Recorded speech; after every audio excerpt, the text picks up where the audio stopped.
Tebing setinggi 20 meter longsor dan menimpa satu unit rumah warga yang berada di Dusun Kalimbuang, Desa Buntu Budah, sehingga kondisi rumah warga rusak parah akibat tertimpa material longsor seperti tanah dan batu.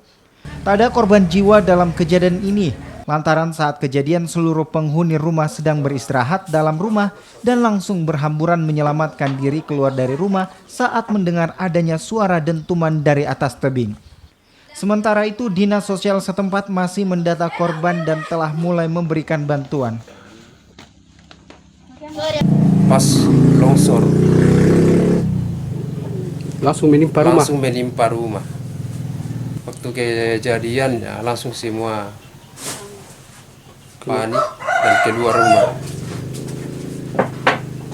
Dinding dengan tiang,